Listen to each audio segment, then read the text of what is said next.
experience of working more than 100 plus countries, and very proud to say that whatever I am today is just because of a culture where the team has always stood in my thick and thin. Since because there's nobody to take care of at home, so they end up sacrificing their careers. Hello, welcome to the Femtech series by India IT 360. This is in association with CyberArk. Hi ma'am, thank you so much for taking out the time to join in today. I would love to know more about you, about your journey so far, and just before this you were talking about your book, so if you could highlight what inspired you to write that as well. Thank you so much for the opportunity, and pleasure is all mine to be on this platform. So memory down the lane, it's like 3 decades of experience in technology and solely in technology. And I have a global experience of working more than 100 plus countries, and at least I can say for across 5 continents, and served multiple domains like telecommunications, manufacturing, power sector, and now BFSI for last almost a decade plus 2 years, more than 12 years of my experience. And yes, you have met with multifaceted people, multiple partners, vendors, like multiple teams in the ecosystem, and diverse domain people I have worked with. And very proud to say that whatever I am today, it's just because of a culture where the team has always stood in my thick and thins and helped me out in achieving whatever I have done till date. That's interesting. So that means that you've always had a strong support system. You've had allies that supported you. Yes. So in doing that, how have you been able to develop a culture in your teams to have the right support system for developing future women leaders? So I always have taken an equal opportunity, though I have a brand where I say that I need to promote more of women in tech in the second generation, because what I feel, because being consistent on top at least gives you some kind of a loneliness, right? Yeah. But when you are an avid leader, so what happens? Promoting more of second leaders, and especially with regard to gender, you don't want to be a gender digressed, right? So inclusivity in terms of diversity has always been a part of my forte, and I want to promote more and more women leaders. Why? Because if they reach a certain span of their life, what they do is if they don't have a good support system at homes, either when they get married or when they get pregnant or they are expecting, since because there's nobody to take care of at home, so they end up sacrificing their careers. But we have also gone through. So it's just that you have to have good control systems, but don't give up. There are so many opportunities. Gone are the days when at our times there was no working from home, but after COVID and much before COVID also, if you're working with multinationals, you have a permanent work from home culture as well. And there are many opportunities. It's just not that you have to be in tech. You can be opening up your own things, but you should be self-sufficient and independent. That's my major message to the society. All right. I think I resonate with that quite myself.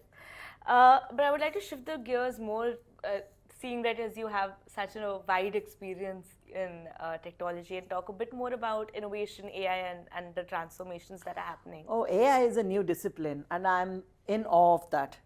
I myself, learning every day on AI.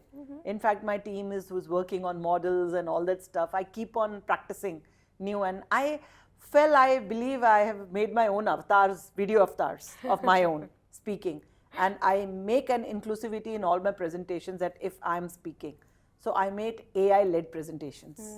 And that's actually quite interesting. And it's very interesting. And then probably, I don't mind if there is an AI head of mine. He's a youngster, good around 27, 28 years of sitting in my cabin and teaching me AI.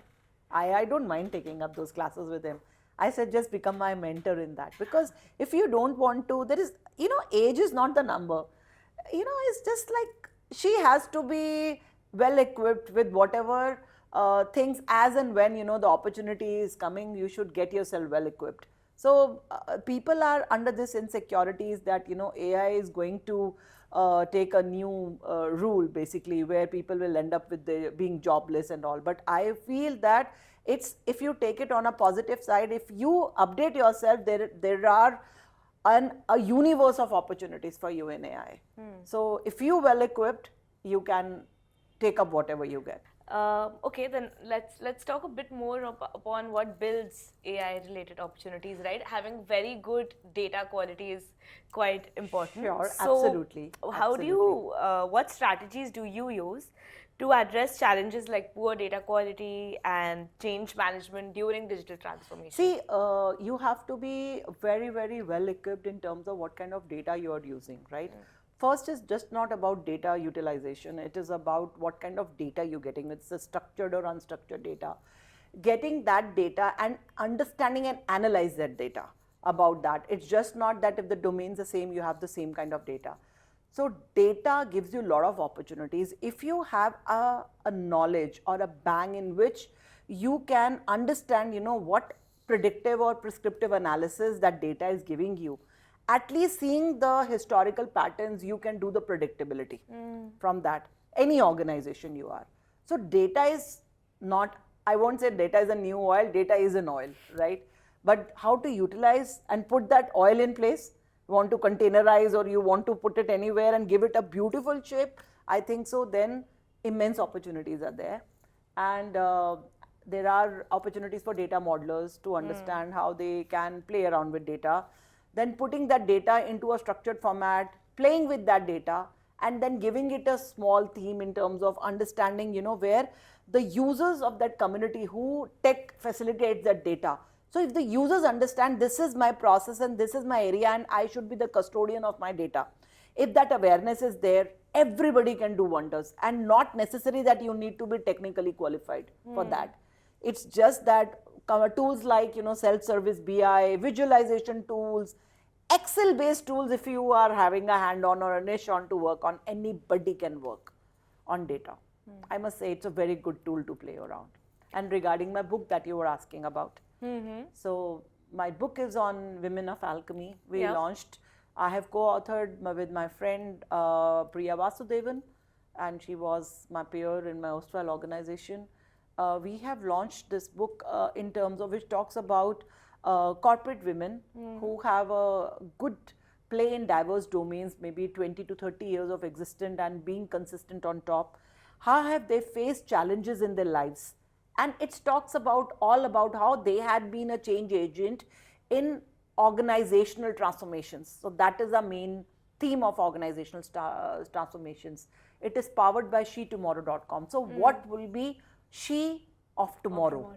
So that is the theme of our book, and I'm leading that as the next gen of Women of Alchemy too, where we'll be doing some kind of AI things, and I'm coming out with the new, my own blueprints and all that stuff on AI for that.